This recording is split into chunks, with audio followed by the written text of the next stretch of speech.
do you accept that the two reasons that you provided in the directive is at page 50, that last paragraph? You say, my observation in this regard, as indicated above, is that the further existence of the team is no longer required, nor is it adding any value to policing in South Africa. Although those are the two reasons that you gave to the National Commissioner.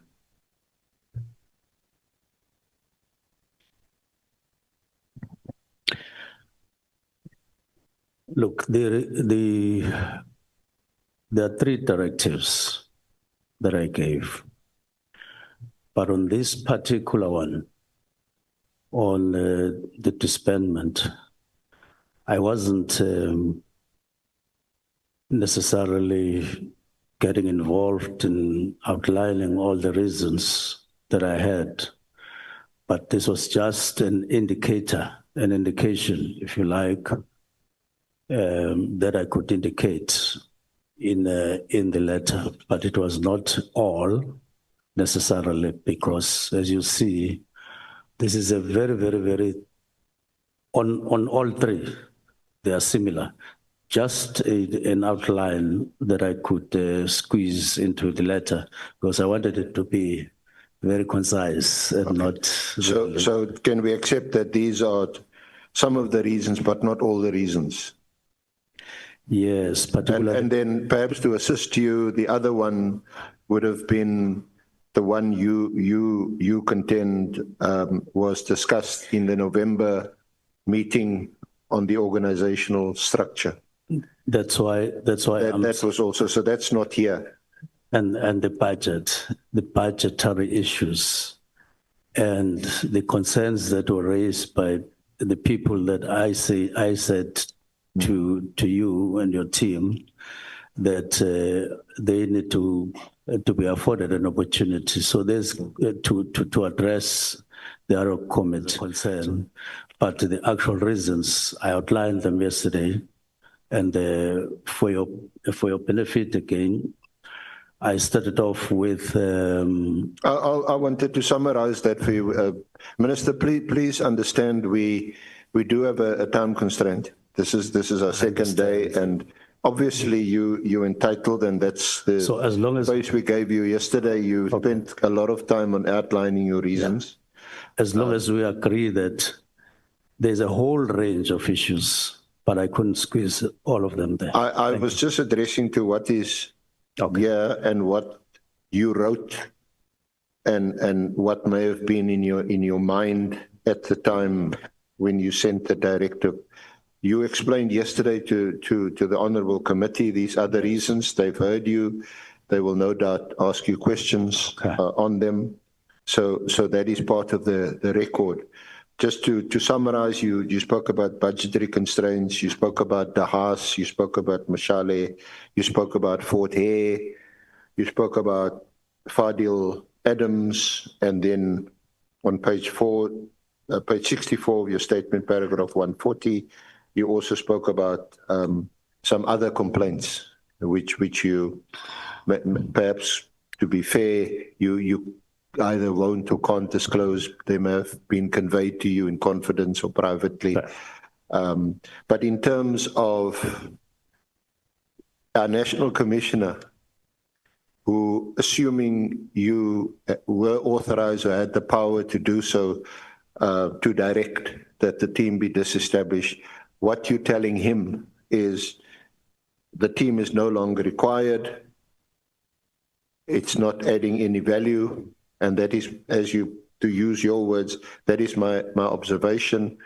And then there would have been the other communication of in the one and the other meeting we don't have a minute of, the 24th of November. Yes, and I want to remind you of the new organogram that I spoke about at length from 2019, based on the study, not just the organogram that has just been signed now, but but that was The agreed. 2019 one. Yes, Yes. proceeding up to the new one that on which the organogram that we built on the studies that had been done in the department before that. Yeah, yeah. So those would have been the reasons that the National Commissioner would have been aware of at the time that he received your directive, which would have been, I think, on the 2nd or 3rd of January, a few days after your directive. But he wouldn't have been aware of some of the other reasons that you mentioned yesterday. Would that be fair to say that? No, I wouldn't have been aware of. No, he wouldn't have been aware of these other reasons. Like which one? Sorry? Like which one? No, let me put to you what he would have been aware of from what is in this directive. Okay. And the discussion you say that took place in November of 2024, which is before the directive, about the status of the unit and where it fits into the picture. And we discussed that. We said, well, it wasn't an express item on the agenda where the PKTT was discussed, but you said it was mentioned. He mentioned it.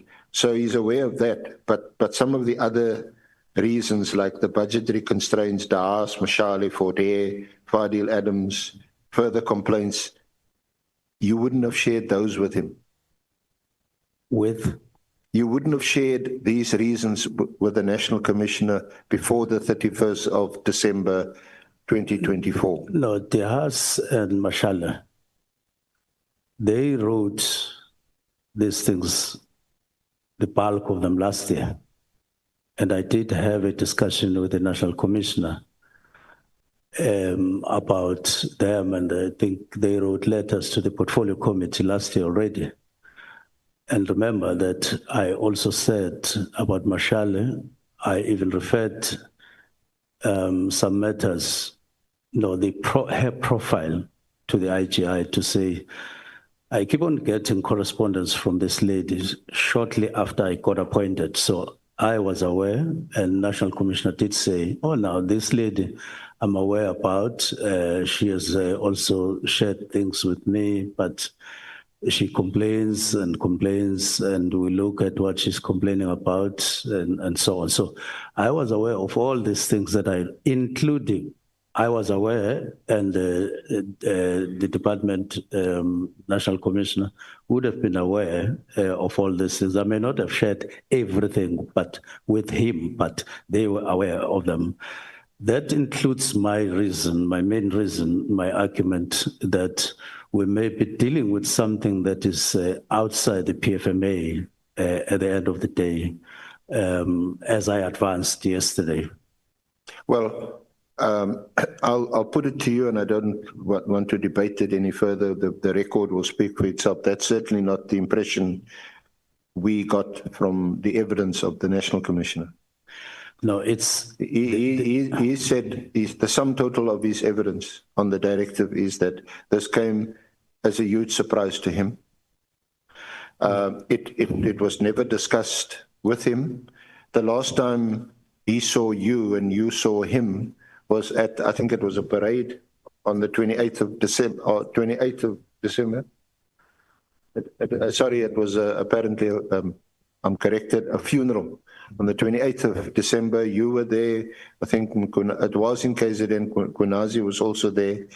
And this, it would seem, would have been a perfect opportunity for you to say to them, although it's obviously not appropriate perhaps at a funeral, but to go aside afterwards or whenever to say, gentlemen, I've been grappling with this thing. I've received all these complaints. I've received these letters from Daas and Mashale. I mentioned it to you in the November meeting, and I am now quite convinced that this team should be disestablished. Now, that was National Commissioner's evidence. I'm here to give my evidence. Yeah, sure. And that is not what I'm saying. I am saying after the 28th, I got more time when I got home to complete what I was developing. After, in those 2 or 3 days, after resting and not going up and down, and I started summarizing in my head and getting to think what I would settle with finally, which then gave rise to me writing that letter on the 31st. I may have on the 28th or before, and you don't normally go to a funeral and then pull people aside. That's unnatural.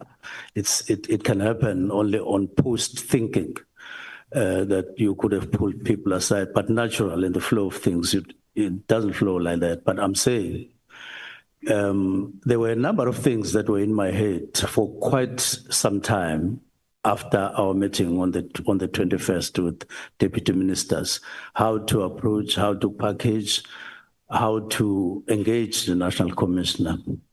So I had not completed my thinking by that time until I settled down and thought carefully about what I wanted to do.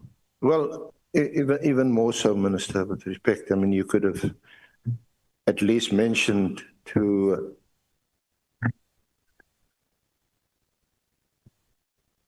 Honorable Matheus. Thank you. Just on a question of clarity, Minister, did you say you engaged the deputy ministers, both of them, during that time, or did I mishear you? You said there was 2 days. I heard you say something about deputy ministers. Can I just get clarity, please? Thank you. Yeah, I'm speaking about a day when I convened a meeting with the 2 deputy ministers to discuss what we had been receiving since we got appointed, in what form and what we had done about some of the things that we received, and so on. We had a discussion, and the resolution there said, go and engage the national commissioner. But we didn't discuss the format and the details. So it was left to me to think what I would engage him on and how and all of that. And this is what I say. I ended up with the letter of the 31st. As I was about to say, Minister, even more so on the 28th, it may not have been an appropriate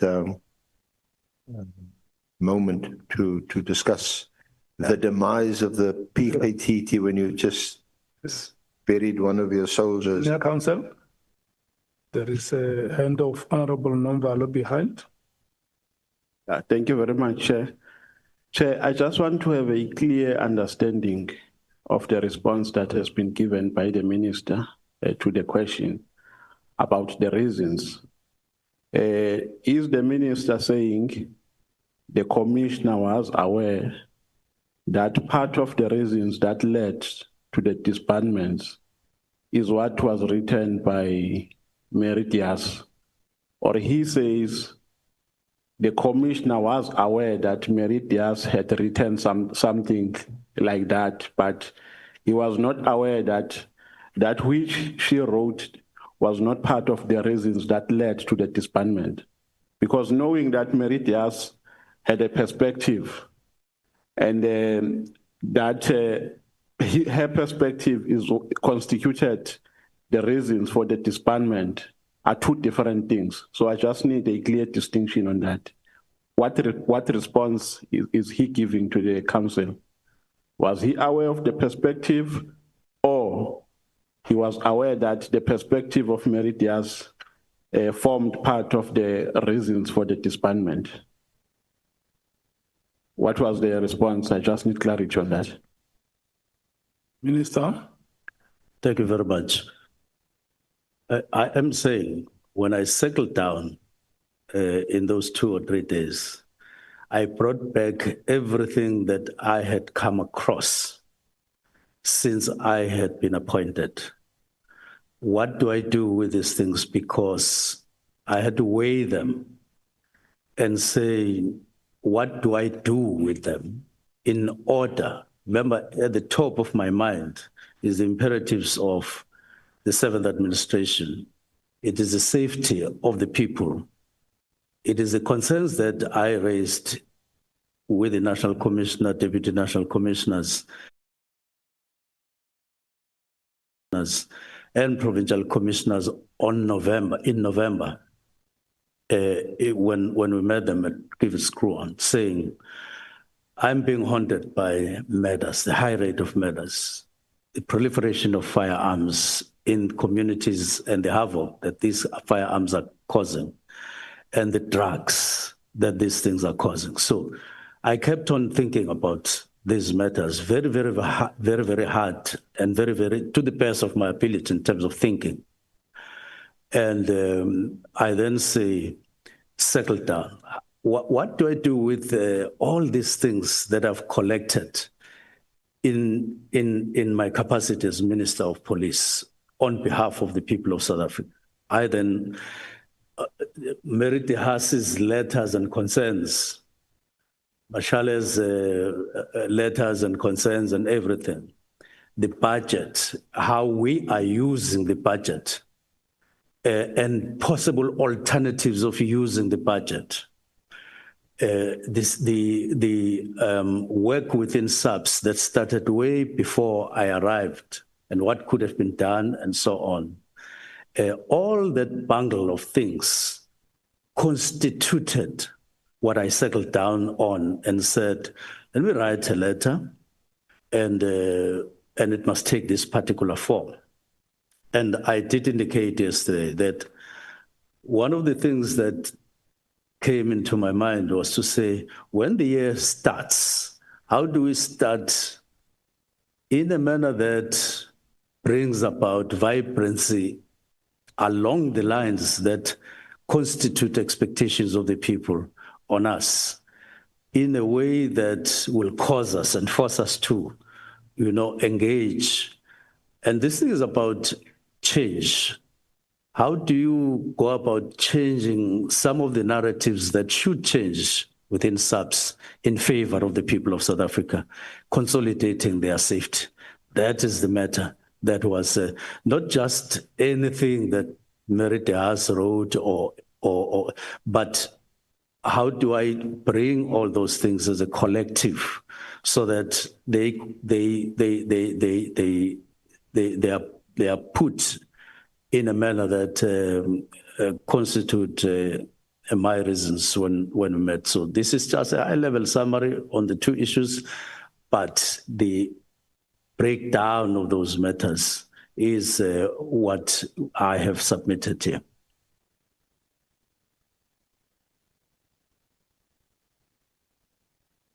Are you fine, Honorable Member? Not really, Chair, but I think as it continues, maybe I'll be fine. Okay. But I'm not fine. Just carry the question on your shoulder. And at the right time, you can offload it.